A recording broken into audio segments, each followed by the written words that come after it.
In this video, I'm going to go over the 4 different stages of the manifestation journey, what each stage looks like, and the implications of being in each stage.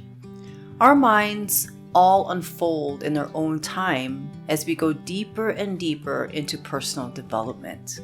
When I say unfold, we are talking about the opening of our understanding and the opening of our consciousness in regard to the material we study in personal development and mindset work. With each layer we peel back, there's a different revelation. What was not known before is now known, and these aha moments shape our perceptions and worldviews on reality itself and our role in shaping reality. First, I'd like to say that we are always manifesting all the good, the bad, the ugly, the beautiful, and everything in between in our life. This is both a blessing and a curse to truly grasp, depending on how you look at it. I've noticed we tend to accept the idea that we're manifesting as a blessing when things are going well, and then we want to reject the idea that yes, we have manifested even the negative experiences in life because it seems like it's a curse. We come to realize just how powerful we are, and with that power comes responsibility. Just know that the mind is manifesting perfectly all the time.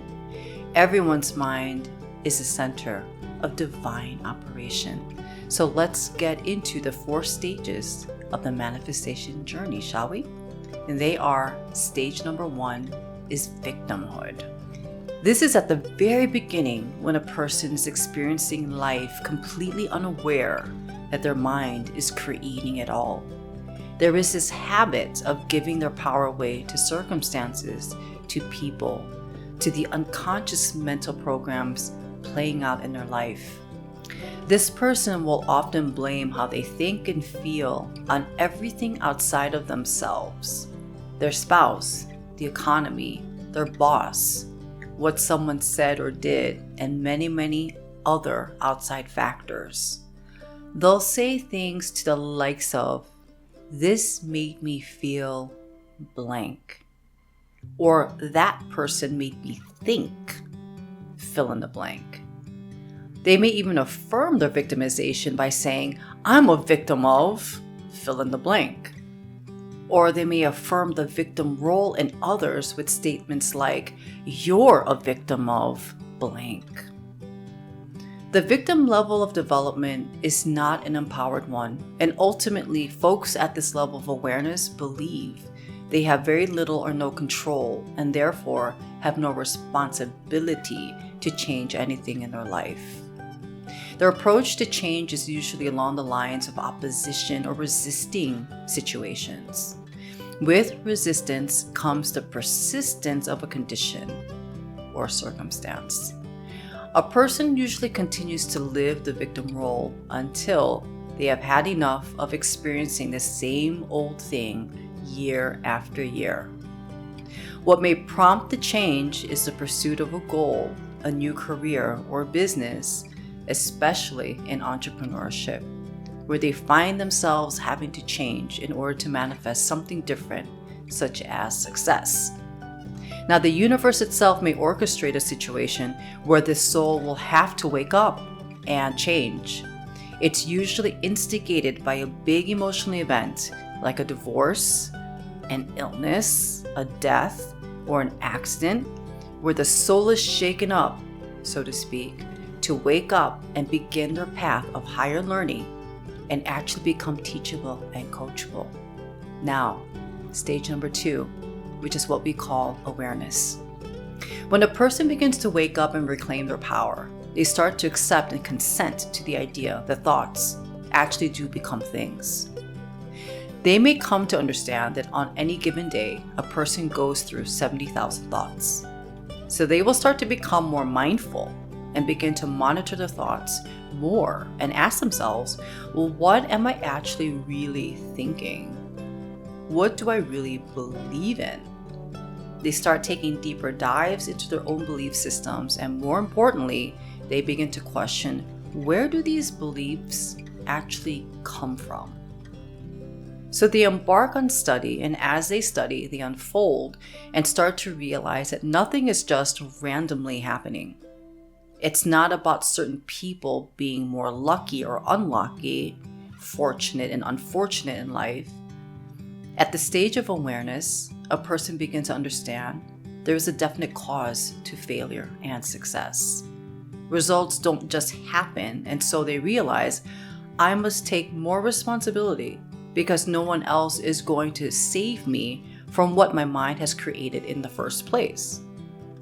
With the increase in awareness comes an increase in mindfulness, and this person begins to feel empowered to consciously originate new thoughts and feelings and therefore actions, and as a result, change does take place with their results. There are definite improvements by this time. Overall mood and attitude are more positive, and this is good. The revelation at this stage is seeing the possibility of becoming the captain of their ship and the master of their soul. They start realizing, I can lead my own ship in this journey of my life. I can begin to lead myself. I can step into leadership. But they have just begun. And this leads us to stage number 3, which is called overconsumption. The overconsumption stage is a very interesting one. Going back to the awareness stage, where we see that this person starts to study and implement changes in their mindset. They see the results mainly around something called psychic compensation. And we're talking about deeper levels of unfoldment, deeper realizations about themselves. At this stage, they are reacting less and responding more. Though the psychic compensation is good, this person is also looking for more monetary compensation or material types of manifestations and changes. And it may not be happening fast enough for them. They may have experienced spurts of material manifestations, but it's not sustaining yet. So they choose to study more and gather more information, trying to figure out what else is missing. They're on this mission. What else is it that they do not know? At this stage, there's a more conscious level, book learning, intellectual type of gathering of information. They understand a lot of things related to personal development, mindset, and manifestation, but the needle isn't quite moving for them in major ways in life and business. This person is going through course after course, reading a lot of books, consuming a lot of YouTube videos, and it comes to the point where they step back and realize, wait, I have studied a lot. This person usually has a huge laundry list of things to do in order to manifest better. And yet, in that process of doing that, they feel stressed if they aren't doing everything in order to manifest better. So at this stage, they don't quite get that it's the stress itself that's causing the blockage of receiving what they desire to manifest. Something inside themselves tells them to just relax.